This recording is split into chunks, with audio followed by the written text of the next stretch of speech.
Millions and millions and millions of Americans voted for Bryan, followed Bryan, cared for Bryan, wrote letters of love. I mean, literally, I love you kinds of letters. The Bryan papers are full of those letters. You are my king. You are my leader. I will follow you anywhere. He had a voice before microphones, before amplification, that could be heard 1/4 of a mile away. He could be heard in the last seat of Madison Square Garden without any amplification at all. It was a great gift. A congressman from Lincoln, Nebraska, Bryan was just 36 years old when he won the Democratic nomination for President of the United States.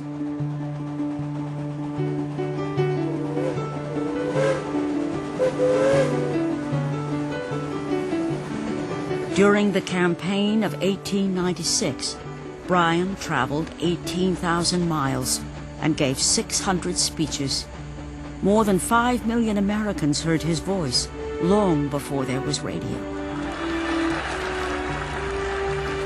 Bryan handled his presidential campaign like a crusade.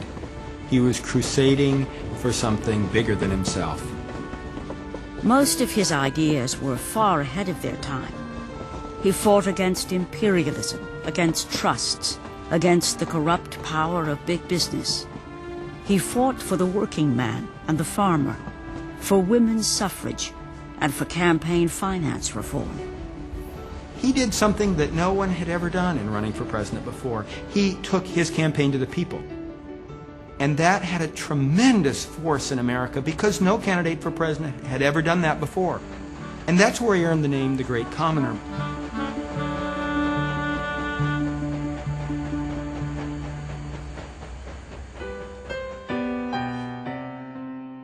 The Great Commoner ran for president 3 times, and 3 times he lost.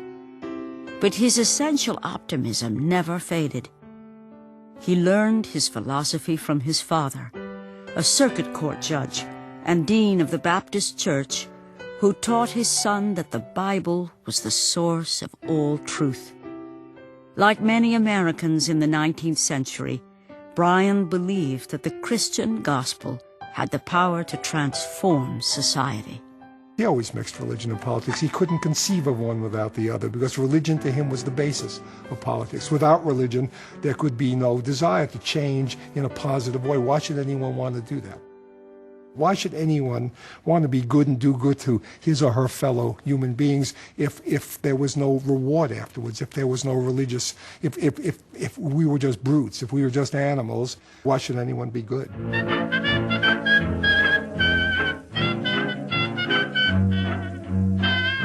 The 1920s, a time, wrote F. Scott Fitzgerald, when the parties were bigger, the pace was faster, and the morals were looser. For men like Darrow, the Jazz Age ushered in a new world of freedom. But the 20s threatened everything Bryan held sacred. He had campaigned hard for prohibition, and now it was the law of the land. But the law meant nothing to a wild new generation, a generation that saw William Jennings Bryan as a throwback to another era. He was a kind of Neanderthal creature. He spoke in funny ways. He was a very religious guy. He represented yesterday rather than today. In that sense, he was a very important weather vane for understanding the changes that were taking place in the United States.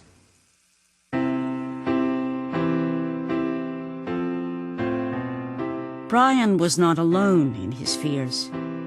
In the first decades of the 20th century, a conservative religious movement was born. Fundamentalism began as a reaction against the chaos and confusion of the modern world. The movement spread quickly. Christians across America joined together in a self-described battle against the deceptions of Satan. American fundamentalism was a particular strain of Protestant Christianity, and in stressing the literal truth of the Bible and the literal truth of Genesis, it certainly ran right up against evolution. It was simply incompatible with evolution. William Jennings Bryan spoke out against all he thought was wrong with the modern world, and he listened to the fears and anxieties of parents, about what was happening to their children. They were going off to school, studying evolution, and losing their religion. In 1921, when he was 61 years old, Bryan began a new campaign. "There has not been a reform for 25 years I did not support," he said. "And I am now engaged in the biggest reform of my life. I am trying to save the Christian church from those who are trying to destroy her faith." Bryan's 4-year crusade inspired a Baptist legislator named John Butler to write the Tennessee Anti-Evolution Bill. And it was a fundamentalist group, the World's Christian Fundamentals Organization, that invited Bryan to come to Dayton to prosecute John Scopes. He jumped at the chance. "This presents an issue of pivotal importance," Bryan wrote. "I shall of course serve without compensation."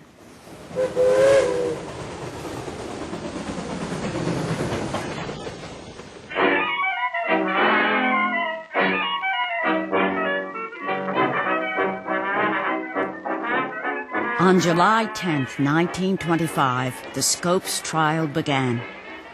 Journalists converged on the Ray County Courthouse, joined by a local crowd. People from town, farmers from the lowlands, and mountaineers carrying squirrel rifles. The Dayton civic leaders could hardly believe their good fortune. They had anticipated a great trial.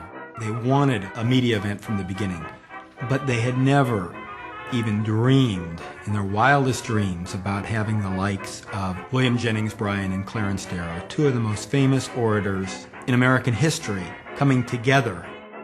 This was a battle for the hearts and minds of the public, not so much the public in Dayton, Tennessee, but the larger public all over the country that was following this very closely. By 9 a.m., the courtroom was jammed. "The crowd filled the aisles, the windows, the doors," wrote a reporter. Photographers and movie men perched on chairs, tables, and ladders, and more than 100 newspaper and magazine writers were cramped at a pine table set with muffled telegraph instruments and typewriters, while a radio announcer pushed through the crush of counsel to set his microphone for the edification and amusement of his radio patrons. This was the very first trial in American history that was covered by the broadcast media. It was a live play-by-play coverage by a radio station out of Chicago. So this was the precursor of court TV, so to speak. WGN Radio received the rights to rearrange the way the courtroom was set up. And this was the first time this has happened, where the media manipulates an event, literally the way it's played out. Where will the people sit? Where will the jury be seated? The relationship of the judge to the prosecution and the defense, all of that changed to accommodate the radio station's microphones. For his listeners in Chicago and beyond, WGN radio announcer Quinn Ryan described everything he saw, beginning with Bryan's entrance into the courtroom. And so he said to his radio audience back in Chicago, "Here comes William Jennings Bryan. He enters now, his bald pate like a sunrise over Key West." And Bryan heard that and turned at him and laughed. They both enjoyed that moment.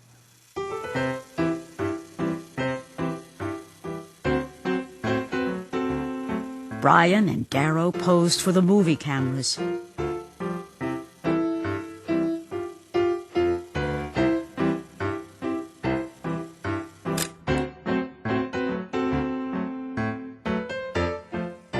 Judge John T. Ralston of Jasper, Tennessee, entered the courtroom with a Bible under his arm.